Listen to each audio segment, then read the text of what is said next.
नमस्कार दोस्तों। हमने पिछली कक्षा में वर्ब जो था वो हम पढ़ रहे थे और उसमें हमने इन्फिनेटिव की शुरुआत कर दी थी, तो जिसके अंदर हमने 7 रूल तक पढ़ लिए थे। तो इस वीडियो में हम आगे बढ़ते हैं आठवीं रूल से। ठीक है, तो लिखा है an infinitive can't be used just after a preposition. तो कभी भी कहता है कि कोई प्रीपोजिशन है तो प्रीपोजिशन के बाद इन्फिनेटिव का इस्तेमाल नहीं करना है। ठीक है, तो an infinitive can't be use just after a preposition. Preposition के तुरंत बाद आप इन्फिनेटिव का प्रयोग नहीं कर सकते। इन्फिनेटिव आप जान गए हैं, टू प्लस वर्ब की फर्स्ट फॉर्म। ठीक है, तो यहाँ पे एक गलत लिखा है, एक सही लिखा है। तो अभी आपने रूल जाना तो आप अब बता सकते हैं आराम से कि कौन सा गलत है कौन सा सही है। I have a pen for to writes. देखो ये फोर क्या है, प्रीपोजिशन, और प्रीपोजिशन के बाद हमने टू राइट यानी टू प्लस वर्ब की फर्स्ट फॉर्म का इस्तेमाल कर लिया है, तो ये गलत होता है। तो I have a pen for to write गलत है, सही लिखेंगे I have a pen for writing. ये राइटिंग मतलब ये आपका जीरेंड है। ठीक है, जो कि नाउन की तरह प्रयोग हुआ है, प्रीपोजिशन का ऑब्जेक्ट बन रहा है नाउन। तो प्रीपोजिशन का ऑब्जेक्ट कभी भी लिख सकते हैं, तो जीरेंड लिख सकते हैं, इन्फिनेटिव नहीं लिख सकते। ठीक है, तो नौवां रूल है हमारा।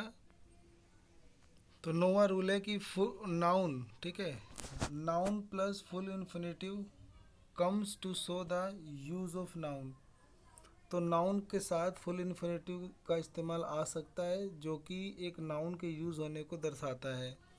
जैसे I have a pen to write with, तो I have a pen to write with, तो ये आपका नाउन हो गया। ठीक है, और नाउन के बाद ये full infinitive to plus verb की फर्स्ट फॉर्म हो गया। ठीक है, और विद जो है इसका प्रयोग बता रहा है। ठीक है, यूज़ बता रहा है नाउन का, पेन का इस्तेमाल को बताया जा रहा है। तो यहाँ पे I have a pen to write with, इस नाउन का इस्तेमाल यानी पेन का इस्तेमाल किसके लिए हो रहा है, टू राइट लिखने के लिए हो रहा है। तो ऐसे भी आप इन्फिनेटिव का प्रयोग कर सकते हो। नाउन के बाद फुल इन्फिनेटिव आ सकता है और वो इस नाउन का प्रयोग बताता है कि इस नाउन का प्रयोग किया जा रहा है, पेन का इस्तेमाल लिखने के लिए किया जा रहा है। ठीक है, 10वां रूल है हमारा N ordinal adjective of number can get full infinitive after itself.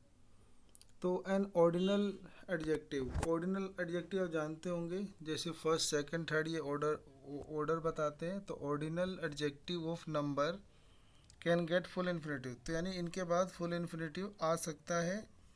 तो ऐसे लिखा है इस सेंटेंस में आई एम द थर्ड, तो थर्ड आपका ऑर्डिनल एडजेक्टिव हो गया।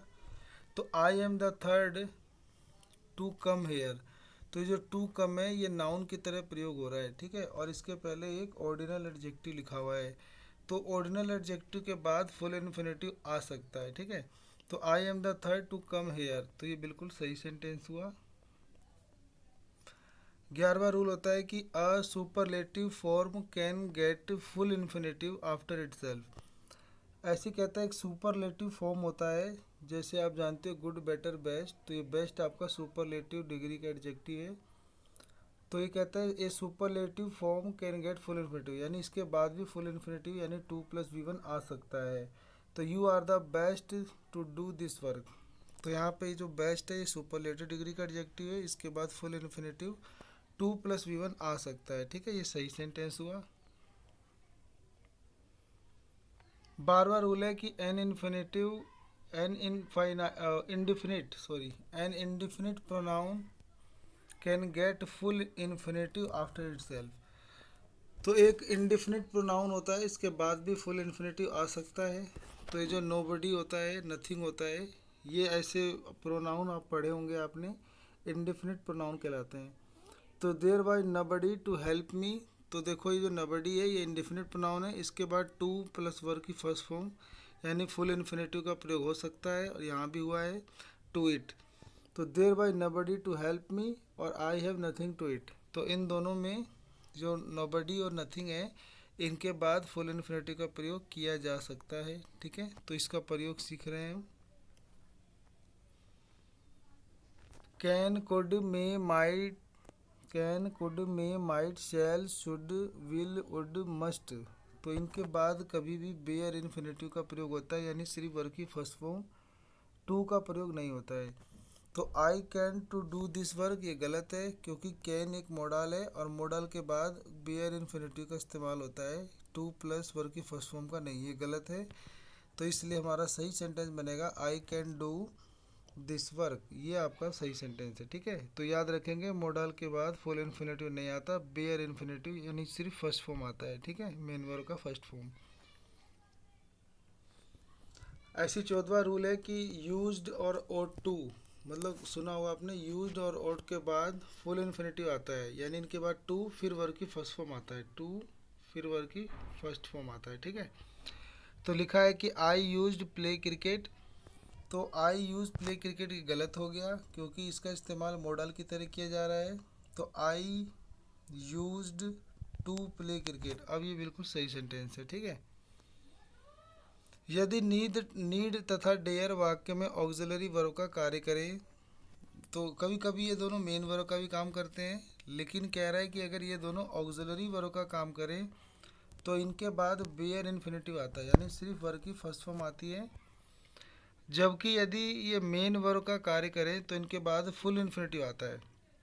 तो याद रखेंगे जब इनका इस्तेमाल ऑक्सिलरी वर्ब की तरह हो तो वर्ब की फर्स्ट फॉर्म इस्तेमाल करना है, लेकिन जब इसका इस्तेमाल मेन वर्ब की तरह हो सेंटेंस में तो फुल इन्फिनेटिव यानी टू प्लस V1 का इस्तेमाल करना है। जैसे अगला क्वेश्चन है हमारा, अगला एक एग्जांपल है, I need not to buy a car. तो I need not to buy a car, तो जो यहाँ पे जो नीड है ये आपका इस समय ऑक्सिलरी वर्ब है। ठीक है, क्योंकि ये नोट से पहले ऑक्सिलरी वर्ब लिखे जाते हैं और नोट के बाद मेन वर्ब लिखे जाते हैं। तो क्योंकि ऑक्सिलरी वर्ब है तो इनके तुरंत बाद क्या आएगा, बेयर इन्फिनिटिव, यानी टू बाय गलत हुआ, तो सही बनेगा I need not buy a car, ये आपका सही सेंटेंस बना। या तो आप इसको ऐसे यूज़ करो, I need bye a car, तो नीड आपका मेन वर्ब है और मेन वर्ब के बाद अगर आपने मतलब एक मेन वर्ब आ चुका है तो ये मेन वर्ब नहीं है, तो इसको आपको क्या बनाना होगा, इन्फिनेटिव बनाना होगा। तो इसके लिए आगे टू जोड़ना पड़ेगा, तो बन जाएगा I need to buy car. अब ये सही है क्योंकि ये मेन वर्ब है। तो जब नीड का प्रयोग मेन वर्ब की तरह हो तो इन्फिनेटिव आ सकता है, लेकिन ऊपर वाले में ये ऑक्सिलरी वर्ब था, इसीलिए यहाँ पे बेयर इन्फिनेटिव आएगा। ठीक है, सिर्फ बाय आएगा, टू बाय नहीं आएगा। ठीक है, इसको आप दोहरा के रिवाइज कर लीजिए। तो उम्मीद करता हूँ कि आप ये समझ पा रहे हैं कि मैं आपको क्या पढ़ा रहा हूँ। 16वां रूल है कि बी की फॉर्म आप जानते ही हैं, is am are was were. ठीक है, ये सब होता है, is am are was were been. तो इनके बाद अगर एबल हो या अबाउट हो या लाइकली हो, एबल हो, अबाउट हो या लाइकली हो, तो इनके बाद फुल इन्फिनेटिव का स्ट्रक्चर होता है और सही होता है। ठीक है, तो चेक करते हैं। लिखा है आई एम, एम हो गया बी की form, I am able, able आ गया। अब फुल इन्फिनेटिव क्या था, टू प्लस V1। तो ये देखो ये टू लिखा हुआ है और टू स्पीक इंग्लिश, तो ये आपका सही बना क्योंकि ये फुल इन्फिनेटिव है। ऐसी I was able to speak English, ये भी सही है। आई शैल बी, ये भी आपका वही पी की फॉर्म माना जाता है फ्यूचर में। I shall be able to speak English, ये भी सही है। अगर हम यूँ लिख दे आई शैल बिकम, तो बिकम बी की फॉर्म नहीं होता, तो I shall become able to speak English, ये आपका गलत है। ठीक है, तो बी की फॉर्म के बाद कभी एबल लिखा हो या अबाउट लिखा हो या लाइकली लिखा हो तो उसके बाद फुल इन्फिनेटिव का स्ट्रक्चर सही होता है। ठीक है, 17वां रूल है कि इज या वाज। ठीक है, इज या वाज प्लस उसके बाद नथिंग लिखा हो, कभी इज वाज के बाद नथिंग हो, फिर उसके बाद बट हो, तो उसके बाद फुल इन्फिनेटिव सही होता है। ठीक है, तो जैसे देयर, देयर के बाद ईज आ गया तो ईज आ गया, देयर इज नथिंग बट, देखो नथिंग बट आ गया, तो there is nothing but full infinitive आना चाहिए, तो यहाँ पे फुल इन्फिनेटिव नहीं आया, सिर्फ डांस आया है, बेयर इन्फिनेटिव आया या नहीं, बल्कि फर्स्ट फॉर्म आया है, ये गलत हो गया।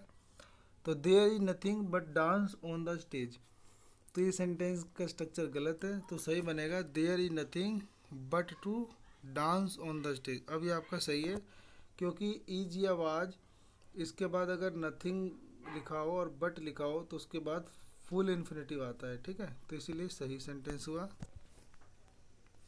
18वां रूल, डू या डज के बाद प्लस डू या डज प्लस नथिंग लिखा हो और उसके बाद फिर बट लिखा हो तो बेयर इन्फिनेटिव का स्ट्रक्चर सही माना जाता है। तो डू या डज के साथ अगर नथिंग हो और उसके बाद बट हो तो बेयर इन्फिनेटिव यानी सिर्फ फर्स्ट फॉर्म आएगा वर्ब की, ठीक है।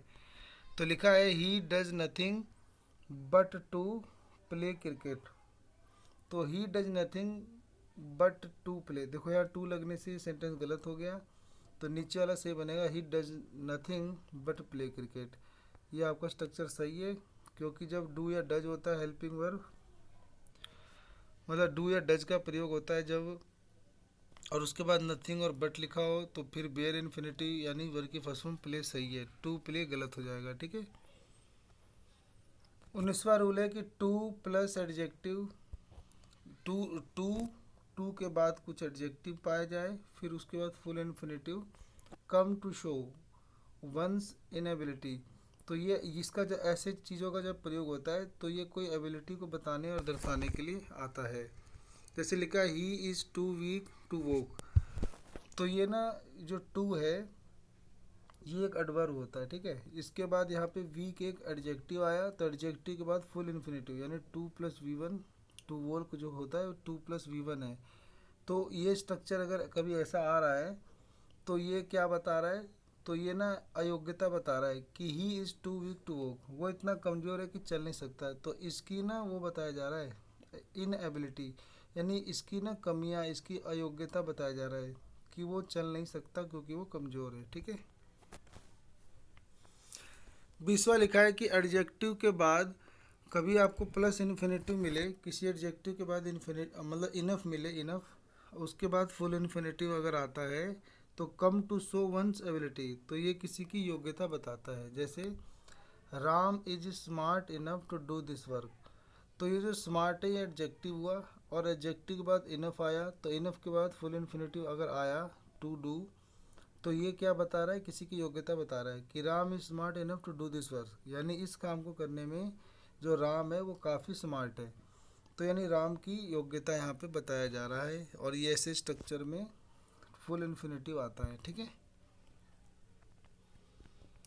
अगला है 21वां rule, W H word plus full infinitive. कभी कभी डब्ल्यू एच वर्ड होते हैं उसके बाद फुल इन्फिनेटिव लिखा जाता है, तो come to know the process for an action, तो इसका इस्तेमाल इसलिए आता है क्योंकि हमें जानना होता है प्रोसेस ऑफ एन एक्शन, कि कोई एक्शन करने की प्रोसेस क्या है, प्रक्रिया क्या है, कोई क्रिया कैसे हो रहा है, तो उसकी विधि तरीका जानने के लिए होता है। जैसे लिखा है he asked me where to go, तो डब्ल्यू एच वर्ड हो गया, इसके बाद full infinitive to plus V one आ गया, तो अब ये इसलिए आया, ये एक्शन को जाना जाता है। He asked me where to go, तो ये उसके जाने के एक्शन का प्रोसेस पूछ रहा है कि वो कहाँ गया है, ठीक है। तो नोट करना है कि वाई के बाद बेयर इन्फिनेटिव आता है, तो अधिकतर डब्ल्यू एच वर्ड के साथ फुल इन्फिनेटिव आता है, लेकिन जो वाई होता है वाई इसके बाद सिर्फ बेयर इन्फिनेटिव यानी सिर्फ वर्ड की फर्स्ट ही फॉर्म आता है, ठीक है। अगला रूल है हमारा, तो इसके आगे हम पढ़ते हैं अगली वीडियो से, ठीक है।